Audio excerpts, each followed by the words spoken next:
Welcome to Bounce Back, Be Happy. I'm Dr. Ron Brazil, and I was involved in developing this website and the serious game, Bounce Back, which can help teach you the skills and the attitudes of resilience.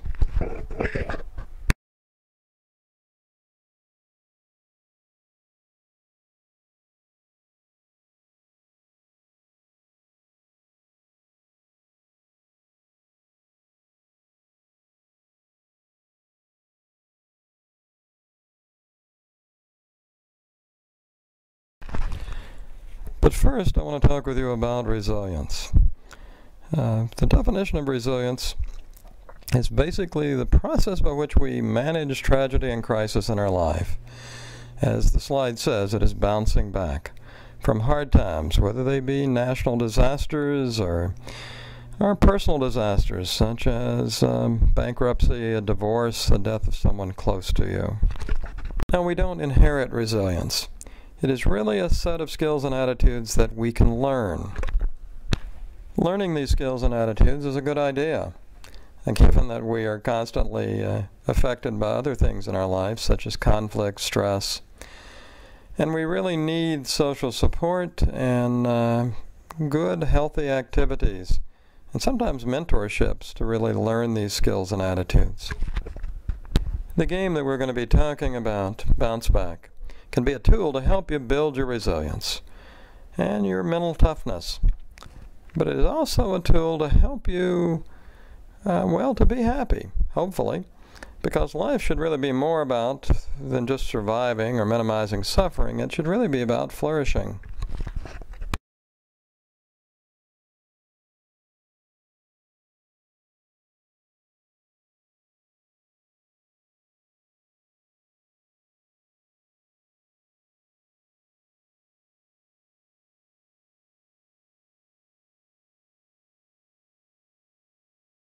So let's talk a little bit about happiness and what it is. As the slide says, it is sometimes defined as subjective well-being. Basically, we're the expert on this.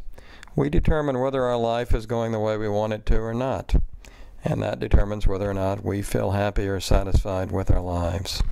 Happiness and resilience are related, since many of the skills and the attitudes that have to do with resilience also involve helping people to feel good about their lives and how their lives are going.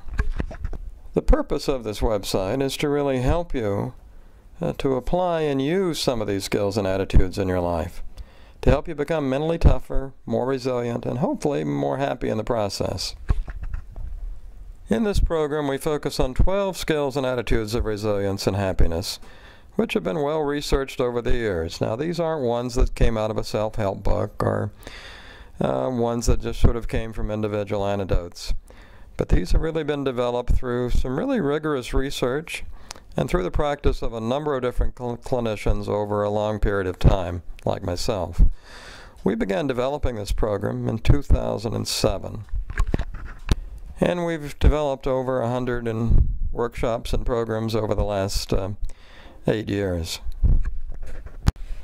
The skills and the attitudes that we focus on in this program were developed through some really rigorous research and from the practice of a number of different clinicians like myself over a long period of time.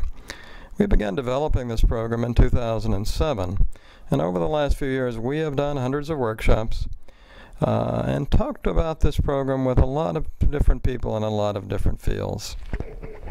Much of what we're going to be talking about comes from the area of positive psychology. Now, positive psychology is a field of psychology that focuses on what's right with people rather than what's wrong with people. It focuses on strengths and abilities of people rather than focusing on pathology or problems. Now, let's talk about some of these skills and attitudes. You can see on the slide that the first is really being connected to other people. We know from a lot of work that when people go through a tragedy or a crisis in their lives or are involved in a national disaster, that loners don't do well, that people have a connection with other people do better, and especially a connection in which they can receive and provide encouragement and reassurance to each other. This has a lot to do with encouraging also the development of a sense of well-being, of developing a sense of happiness with your life. second skill on the slide is being flexible, and that means being flexible, as it says, in both your thinking and your actions. Now, in all the research that has been done on maturity and emotional adjustment, this is one of the factors that comes up consistently, is this business of being able to be flexible and to adapt and adjust to different situations. The third factor is being able to make plans and carry them out, and to do problem solving. These are basic skills that we need to be able to manage our lives, to be resilient and to be happy in our lives. And people who are happy tend to be proactive rather than reactive, and tend to be assertive rather than aggressive or passive. A fourth skill that we focus on in this program is being able to communicate with others, and being able to do that in a way that helps you to solve the problems in your life or the problems that your community is having. On the slide, you will see some of the steps that people can take in being able to do problem solving together and through communication. The fifth skill has to do with being able to manage strong feelings that come up in different situations that we encounter in our lives. And this means being able to take action without behaving impulsively and without responding totally out of emotion. Now, I'm not saying emotion is a bad thing, it certainly isn't. But we need to be able to make decisions sometimes based on what we think, not just based on what we feel. Now, granted, in some situations, such as those encountered by first responders or EMTs or the police, we need to be able to put those emotions to the side that we may feel in order to be able to think clearly and deal with the situation. But that doesn't mean that we put them away and don't deal with them. We need to come back and deal with those feelings at some point, because they'll build up, and that's not a good thing. That can definitely be a toxic and hurtful thing to us and to our physical well-being as well. So this has a lot to do with using thinking as a way of managing emotion, and this is a key component of this skill. Now, the sixth skill is being self-confident. Now, confidence in yourself and your abilities is one of the best buffers against anxiety and fear has certainly been a major factor affecting our decision-making and our behavior over the past few years. Since 9/11, it has been used repeatedly by politicians and political parties to manipulate our communities and to motivate us to behave at times in not the most rational or empathetic way. The seventh skill that we emphasize in this program is being able to find purpose and meaning in your lives. This is basically being able to ask yourself the question, why am I getting up this morning, and being able to answer it. What sense do you have that your life matters? And how are you acting on your values on a daily basis? What impact will you have on the world today and on others around you? And those are questions that we need to be able to answer each day. And spiritual and religious practices often are a key component of this factor. An eighth skill is being able to see the big picture. Now, what I'm talking about when I'm saying this is I'm really talking about the issues of optimism and pessimism. A researcher named Marty Seligman has been looking at this area for a number of years. And he came up with a number of factors that really differentiate optimist from pessimist. And the first is that optimists tend to see things as being temporary, not permanent. That even good and bad events will pass. A few things are permanent. He also found that pessimists were a lot more likely to see events, either good or bad, having a pervasive impact on their life. If they got that promotion, things were going to be really good now. And if they didn't, their life would be destroyed and a disaster. Well, again, pessimists are more likely to see things that way, optimists are more likely to see things as having a specific impact on their life, making it maybe a little bit better in some areas or a little bit worse in some areas, but not having a pervasive effect. And the last has to do with the issue of blame. He found that optimists were just as accountable as pessimists in the research that he's done, but that optimists were less likely to be engaged in the blame game, less likely to be caught up in blaming themselves or other people for the problems. Now, the ninth skill that we've included in the program is the ability to appreciate and use humor appropriately. Now, I've worked in emergency rooms over the years, and I worked a lot with law enforcement, and I understand a lot about dark humor, but I guess I prefer to think of it as really survival humor. And again, if it's not putting other people down or making fun of other people, I think laughter can be a very good thing. Certainly has some healing properties and is a great distraction at times when we really need a distraction. Now, skill number 10 is being able to take care of ourselves, which means being able to manage our diet, to exercise, to take care of our financial health, and to be able to use such tools as mindfulness as a way of maintaining and promoting our health.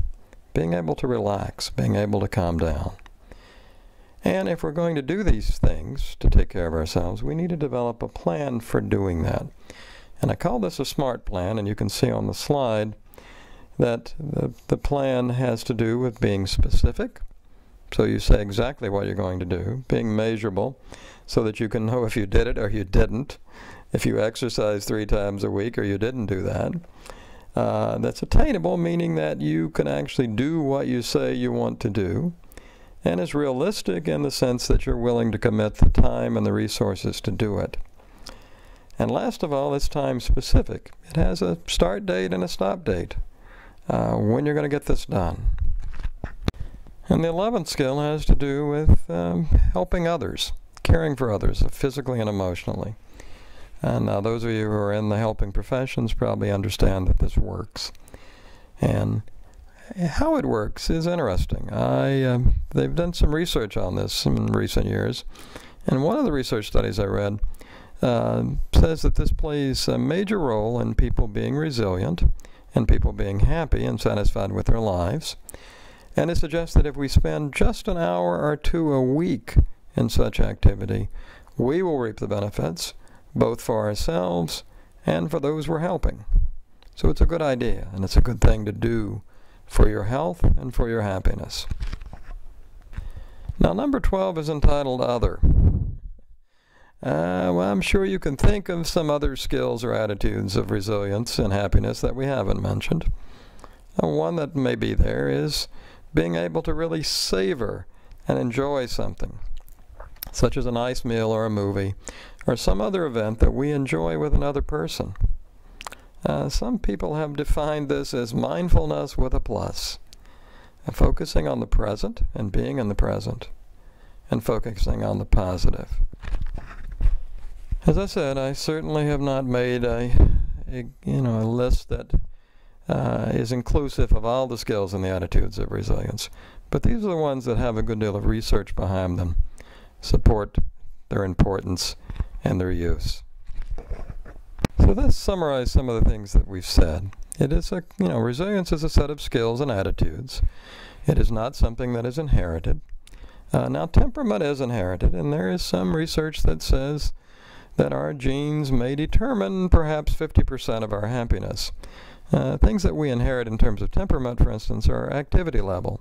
They've done studies where they've looked at kids, newborns, and they've rated activity level, and they've came back 25 or 30 years later and looked at the same person again 20 or 25 years later and found that they can still pick out the more active from the less active. That's one of the things that we do inherit in terms of temperament. And there may be also some other things, such as reactivity to stimulation around us, sensitivities, and so on. But that only accounts for about half of the, quote, happiness, end of quote, that we experience in our lives. 10% may be determined by the circumstances that we are born into. If we are born into dire poverty and we're worried about every day just finding enough to eat, it's going to make it a little bit harder to be happy. But this other 40% is really determined by what we do and by what we think and by the habits that we practice in our daily lives. Now, it's clear that there are a lot of benefits to being resilient. We survive. We bounce back from adversity. And we deal with a difficult situation. We face it, and we get through it. But happiness has a lot of benefits as well. Again, there's been a good deal of research on this in recent years, and the studies about positive emotions suggest that they can create creativity and flexible thinking, and that they have a lot to do with these. And of course, positive emotion and overall life satisfaction seem to be related to a number of important life outcomes which most of us would like to have, such as better health, longer life, success at work, happier marriages, and more friends. So again, there's a lot to be gained in being happy. So if happiness and resilience are based on a set of skills and attitudes, how do you learn these skills and attitudes? Over the years, we have used a variety of strategies in teaching these. And the first strategy that we have used is storytelling. Now, storytelling has been around since the first human beings sat down around a campfire and talked about their lives. And I guess you could say from campfires to pot-bellied stoves to water coolers, we still tell stories about resilience and about our level of happiness and our satisfactions with our lives, our careers, our marriages, and our relationships. In most recent years, we've written these down in the form of novels and biographies. And even more recently, we recorded them on tape and film and disc, and now the internet. In some of the training that we have done, we have used a novel, such as the one that I published in 2006, Reaching Home, as one of the primary tools in teaching the skills and the attitudes of resilience. In these workshops, we have also given those participating an opportunity to hear other people's stories as well as to tell their own. Now, you will find links on this website to these programs. One of the things that we've found in doing this work is that people often react to the skills and the attitudes list by saying, oh, yeah, I can do that, I do that, I'm flexible, I'm connected to other people, I have a sense of humor, I know what the purpose of my life is. And that's great. But can you show me how you would be flexible in a difficult situation? Can you put into words and act on it your sense of purpose? Can you describe how you would talk with and support someone who had just, say, lost their job or experienced the sudden death of a friend? And how often do you actually practice these skills that you have? And how easily do they come to you? Well, for most of us, they don't come easy. Unfortunately, most of us have learned a lot of bad habits that are difficult to break. And one of those, for instance, is like bottling up anger or hurt and refusing to talk about it. If we're really going to turn the skills and the attitudes of resilience and happiness into a habit, it requires that we practice them. And in order to do this, we usually need to create cues in our lives to remind us to use the skills and the attitudes. And as I said, we need to practice them, and we also need to find a way of rewarding ourselves for having done this. So this is where the game that follows, Bounce Back, fits in. Bounce Back is an electronic card game. And just like life, in this card game you must play the cards you are dealt. Each card you are dealt presents you with a challenge that you must respond to. And there is life's general deck with situations that all of us must face, such as dealing with family and friends and finances and health, the death and taxes thing. And then there are subdecks. Some subdecks are based on the choices we have made regarding a career, such as we have a public safety subdeck and a healthcare subdeck. And some are based on those unexpected things that can have a major impact on our lives, such as a serious illness, a disability, getting caught up in a war, divorce, a lot of other things. But unlike real life, we can decide how we play the cards we are dealt from the subdeck. Again, the goal is to apply the skills and the attitudes of resilience and happiness to the challenge that you're confronting.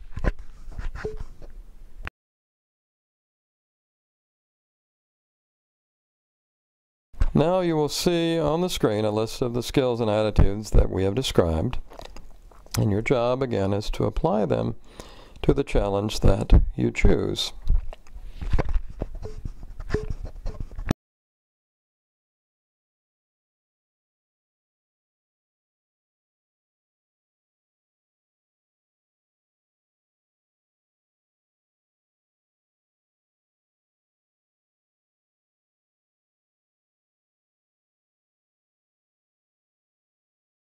We will tally the number of skills and attitudes that you applied to the challenge that agree with the ones that we suggested. If you didn't apply these skills or attitudes, think about how you might. Now, you may think of other skills and attitudes that we didn't suggest, and that's fine. You can include those in the other category. You can also save your responses. If you're being coached by someone, you may want to do this so that it will give them an opportunity to look at your responses later on and give you some feedback. If you're playing with others in real time, you may want to discuss your choices and perhaps coach each other. You can do this using the texting box at the bottom of the page, or you can do it by using your cell phone or Skyping.